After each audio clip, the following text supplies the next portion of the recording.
প্রিয় শিক্ষার্থী, আশা করি তোমরা ভালো আছো। আমি মোহাম্মদ মহসিন, সহকারী অধ্যাপক নাদিনা, শেখানোর হোসেন কলেজ, নাদিনা, জামালপুর। শুধু জ্ঞানী হয়েও না, ধ্যানী হও। আজকের প্রসঙ্গ, শুধু জ্ঞানী হয়েও না, ধ্যানী হও। ধ্যানী হলেই সত্যের জয় অবশ্যম্ভাবী। ধ্যানের জ্ঞান ঐশ্বর্যময় সৌন্দর্যকে অনুভব করে, প্রকাশ করে, মানবতাকে বহিমান্বিত করে। জ্ঞানী মানুষ জগৎকে মনে রেখে সব হারাতে থাকে, আর ধ্যানী মানুষ জগৎকে অনুধাবন করে নিজেকে পূর্ণ করে তোলে, অন্যকেও পূর্ণতা দিতে চায়। জ্ঞানীর পথ অন্য পথকে অনুকরণ করে, আর ধ্যানী তার নিজের পথ নিজেই তৈরি করে আনন্দ মেতে ওঠে। জ্ঞানী মানুষ আর ধ্যানী মানুষের পার্থক্য অনেক। জ্ঞানী মানুষের কামনা লোভী ও স্বার্থপর, ওটা সহজাত, দৈহিক, মগজীয়। তার চাই পদমর্যাদা, ক্ষমতা, খ্যাতি, প্রতিযোগিতা, পুরস্কার ও কাজের স্বীকৃতি। জ্ঞানী মানুষ কাজকে ভালোবাসে না, ভালোবাসে পুরস্কার ও খ্যাতি। সে করে উৎপাদন আগের মতো করে। জ্ঞানী মানুষ তত্ত্ব ও উপাত্তের সঠিক ব্যবহারকারী।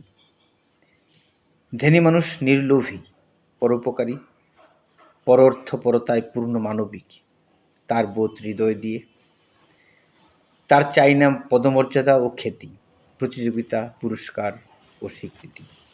ধ্যানী মানুষ ঐশ্বরিক প্রেমের মুখরিত স্নিগ্ধ সজীব মানুষ। তার আনন্দ কাজের মাঝে, সৃষ্টির বিস্ময়ে, সৃজনশীলতায়। আশার স্বপ্নের মাধুরীতে সে সর্বদাই উজ্জীবিত। ধ্যানী মানুষ তার সৃজন কর্মে যে আনন্দ পায়, সে আনন্দ অন্যের প্রশংসায় আর পুরস্কারে পায় না। ধ্যানী মানুষ অন্যকে মহিমান্বিত করে নিজে মুগ্ধ হয়, আর জ্ঞানী মানুষ অন্যকে ঠকিয়ে নিজেকে মুগ্ধ করে। জ্ঞানী মানুষের দ্বারাই বিরাট বিশাল অপকর্মগুলো হতে পারে, হয়ও। ধ্যানী মানুষ নিজেকে পবিত্রতায় ও সততায় আলোকপ্রাপ্ত হয়, অন্যকে আলোর পথে আহ্বান করে। ধ্যানী মানুষ ভালোবেসে জয় করে, জ্ঞানী মানুষ যুদ্ধ করে জয় করতে পারে না। ধ্যানী মানুষ জগৎকে অনুধাবন করে, আর জ্ঞানী মানুষ জগৎকে মনে রাখে। ধ্যানী মানুষকে মানুষ মনে রাখে, সে হয় চিরস্মরণীয়, বরণীয়। আমরা আসলে নতুন প্রজন্মকে জ্ঞানী করছি নাকি ধ্যানী করছি, নাকি সাধক বানাচ্ছি? ধ্যানী মানুষ জ্ঞান সৃষ্টি করে, আর জ্ঞানী মানুষ ধ্যানের জ্ঞানকে লালন করে মুনাফা বানায়। সে লোভী ও স্বার্থপর।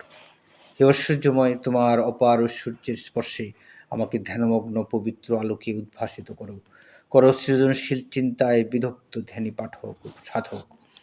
ধ্যানী মানুষ প্রার্থনা ভালোবাসে, আর জ্ঞানী মানুষ অহংকার আর গৌরব পছন্দ করে। তুমি কোনটা? আসলে আমাদের প্রয়োজন বুঝতে হবে যে জ্ঞানী মানুষ আর ধ্যানী মানুষ কিছুটা হলে পার্থক্য আছে। আমার মনে হয় ধ্যানী মানুষ যে জ্ঞান অর্জন করে সেটাই বেশি প্রয়োজন। আশা করি ভালো লাগবে কথাগুলো। যুক্তিপূর্ণ সমালোচনা আমাদের সবারই কাম্য। ধন্যবাদ। আজ এই পর্যন্তই। আসসালামু আলাইকুম।